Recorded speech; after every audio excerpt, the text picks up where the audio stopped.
The PDP seems to be putting their house together already. It looks like Damagun is now appeasing the ancestors through Bala Muhammad.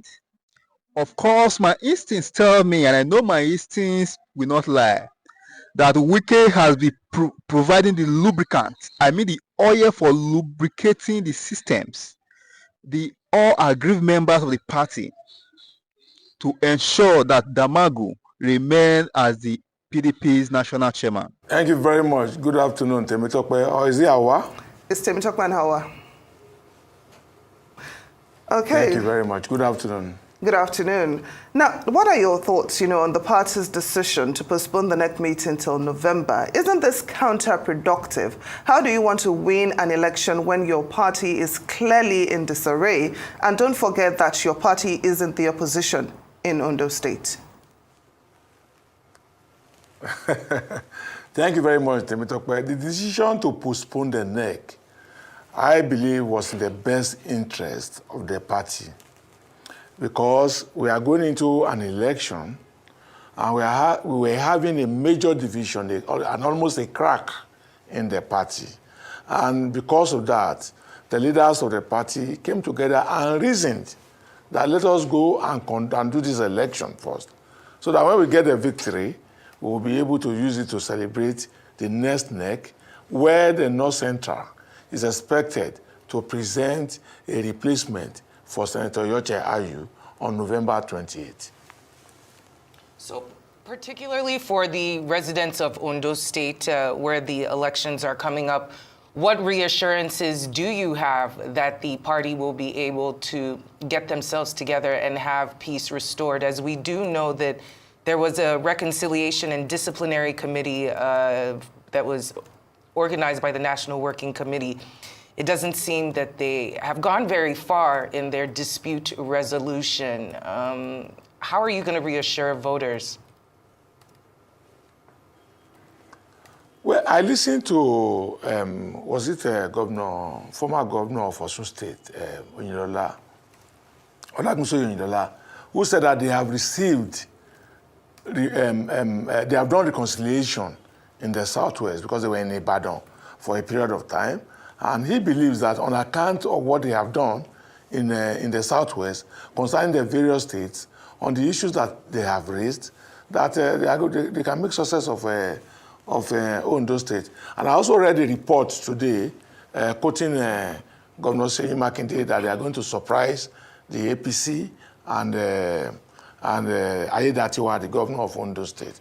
So on account of that, the party will depend on the reports that it has received on how they will approach the citizens of Osun State. Sorry, the citizens of Ondo State. Well, they will depend, because Governor Seyi Makinde of Oyo State is the chairman of the campaign council on Ondo State. So, and he has said that they would defeat the APC as well as Ayedatiwa. I believe the party will rely on what he has said. Now, as we look forward, to the NEC meeting in November, even as we also look forward to the election in Ondo State, there are some questions, that are bothering my mind. Are you optimistic, that there will be a lasting solution at this NEC meeting, seeing as this crisis in your party has lingered for quite a while? Are the combatants ready to shed their swords? Is your party ready to punish erring members?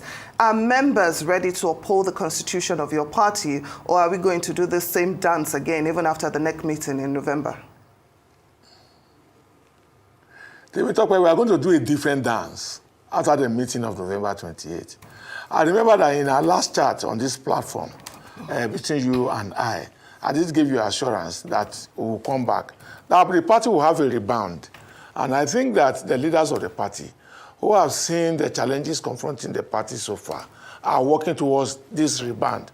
And I believe, and I strongly do so, that the November 28th NEC will lead us to a situation where we can have the rebound. Therefore, the dance, like you said, will be different in November. So are you saying that the major warring members of the party, well, a few of them, namely Minister Wike and, of course, the presidential candidate of the party, Atiku Abubakar. Are you saying that maybe they have sat down, they are talking, and they are ready to let the party not be the stomping grounds for their political beef? Is that what you're saying? In my trajectory on this discussion, I have consistently said that the People's Democratic Party is bigger than the two leaders or the two individuals that you have mentioned, Alhaji Atiku Abubakar and Nyesom Wike. The party is bigger than these two individuals. It is disturbing and it's even depressing that every time people talk about PDP, they come from the angle, the division is the Wike, the division is Alhaji Atiku. Look, the challenge in the country today, is bigger than talking about individual in an opposition party that is in itself confronting challenges. What's very important now, is that because no matter how we look at it, PDP remains the biggest opposition political party. And it is only PDP that can bring other opposition parties together towards forming a formidable group. On account of this, I think we should concern ourselves about the restoration of peace, about making People's Democratic Party a viable, a strong opposition party. And I think that there are people in the PDP who can make this happen beyond the two individuals that we are talking about. Yes, we will need these two individuals, but people have left the party in time past and the party had remained. And as a result of that, I don't think that PDP should be allowed to be dropped or PDP should be allowed to die on account of, there's this issue between former governor of Rivers State, Nyesom Wike, and Alhaji Atiku Abubakar. And mind you, if you want to be factual, if you want to say the truth, this issue is more, the complaint, the grievance appears to be more on the side of the FCT minister than on Alhaji Atiku Abubakar. And I don't want anybody to come up with the issue of maybe one is supporting one or the other. But whichever the way, I read something, I read a report, I think it was former National Publicity Secretary of the party, Kola Ologbondiyan. Now, Mr. Ologbondiyan, in our last chat, you talked about some people putting fire in opposition parties in Nigeria, and you expressed fears that Nigeria might be sliding into a one-party state. At that time, there was no time to actually discuss in full. Now, today is the day. Who are these people putting fire in the opposition parties? Is it really fair to blame outsiders for the crisis within your party? So is it also fair for Labour Party to be in a crisis, for the NMPP to be in crisis, and for fire to be stoked in the People's Democratic Party so that it can also have its own crisis at the same time ahead of the general election in 2027? Is that also fair? There's no need asking. It's an agenda. And any party in government will want to do that so that it can have an easy run over the opposition. So there's no need saying that, is it fair to blame others? Why can we say, is it fair?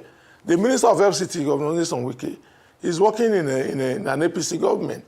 And is a major side on the issue of crisis in the PDP. So where do we look at? Who do we ask for? So shouldn't you be blaming your party member? Shouldn't you be blaming your member instead of blaming the opposition? What does that say about the character of people that make up your party? Look, Temitope, the fire is coming from somewhere. And we have said that, look, this token of fire is not even limited to us. It's in the other parties as well that are in opposition. There's crisis in Labour Party. NMPP is also having its own, no matter how little it is. You understand? So the party, our own party now, we are trying to work out how to take out this fire. And that is the essence of the November 28th National Executive Committee meeting. Some might say that the crises that are happening in other parties, as well as you've rightly mentioned, shouldn't be equated to the PDP, in that the PDP should be in and of itself a different entity, a stronger entity and an entity that has been around for longer as a political party. So it shouldn't be grouped with the lesser backed opposition parties. And it just goes to show that there is no opposition, credible opposition within the country. So much so that even if the ruling party could sabotage multiple parties at the same time, that something is awry. Well, you know, first and foremost, let us agree to one point, that a political party is a mix where all sorts and all forms can be found. So we have to agree with that first. Then proceeding from there, any party will have challenge. Any party will have challenge. So, but what's important is that these contestations within, how are they managed to achieve purpose? I think that's what is important. And that is the trajectory that the People's Democratic Party is approaching now. That look, these contestations, let us resolve them so that we can have one united family.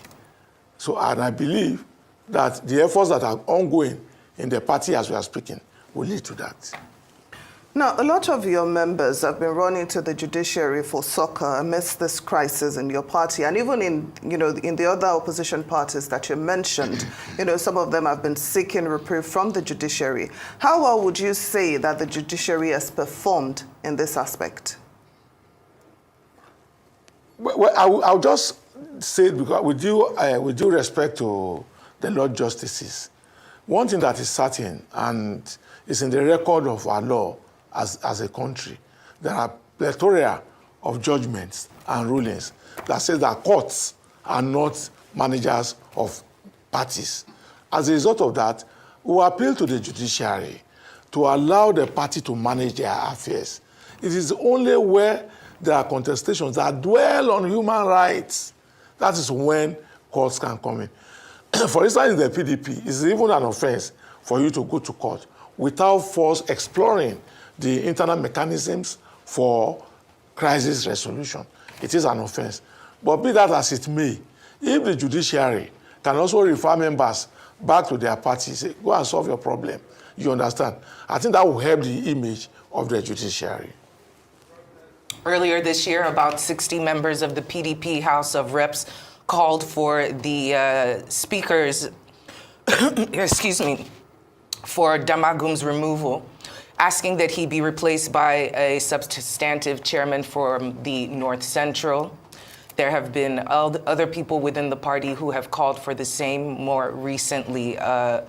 How do you feel that the national acting chairman can perform right now within the party, knowing that people do not want him in that position and there is crises going all around? How do you see his performance so far? And should he step down?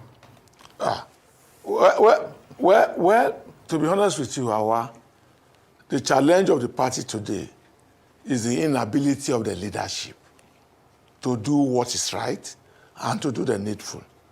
But be that as it may, Ambassador Umar Ilyasu Damagum is occupying the position he is on the acting basis because the North Central, which should produce a substantive chairman, has not been permitted to do so. But based on the series of meetings that had happened this week, we have reached a point where the North Central has made a formal presentation to bring a replacement from the North Central geopolitical zone, who will serve as substantive national chairman and complete the term of Senator Iyorchia Ayu. So the party is progressing in the right path on how to combat the situation of the future, on how to confront the challenges of the future. And I think that is in order. Talking about the 60 lawmakers, talking about the demand of the North Central, talking about the demand of the governor and the chairman of the North Central geopolitical zone, that the North Central should be allowed to produce a substantive national chairman. I think it is perfectly in order. Now, earlier you talked about the critical state of the nation today as it is, and it's really sad that there's no viable opposition at the moment. It seems instead opposition parties are strategizing for 2027 when people right now are still thinking of how to survive 2024. Now, what does this say about the crop of leaders that we have? What does this say about our democracy in Nigeria? That's a good question, Temitope. If you do not put your house in order, you are having poor performance of opposition parties now because of the challenges confronting these political parties. So it is not just about 2027. No, we must read it correctly. It is not just about 2027. It is about now.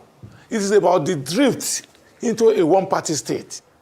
It is about the silence of the opposition political parties. It's about the pains of Nigerians, about the weariness of Nigerians today. So how do you confront that? You must have a party, whether it is one, whether it is two, whether it is five, that is and strong to be able to tell the ruling party and its government that your action is wrong here, to be able to provide the alternative voice. But if you don't have that, even talking about talking about 2027, it is a mirage because it starts now. Nigerians are hungry. Nigerians cannot afford electricity any longer. They cannot buy fuel. They cannot go to the hospitals. They cannot even treat ordinary, they don't even have resources to treat ordinary malaria. These are the challenges that are confronting the nation as we speak. So the opposition parties need to be strengthened. They need to be strengthened, or they need to strengthen themselves. And that is why it is important for parties to get their acts together. I mean the opposition parties to get their acts together. If we continue in this culture of silence, when everybody is afraid to speak, people are dying on a daily basis in silence, then who is going to do the 2027? So it's important, it's imperative for the party to start off from this point by pulling themselves together, by becoming viable, very strong, effective, in order to be able to guide the ruling government.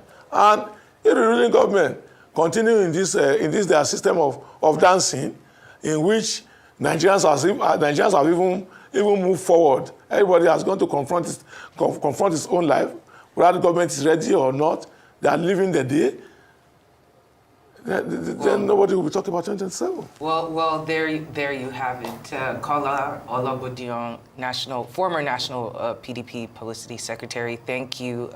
However, they have revealed that their national convention, their fake meeting, you understand, that was supposed to hold this October, has been shifted further to November. It seems they shifted it to enable them cement and iron out things with all other aggrieved members to ensure that they have one house. Hence the postponement of the date.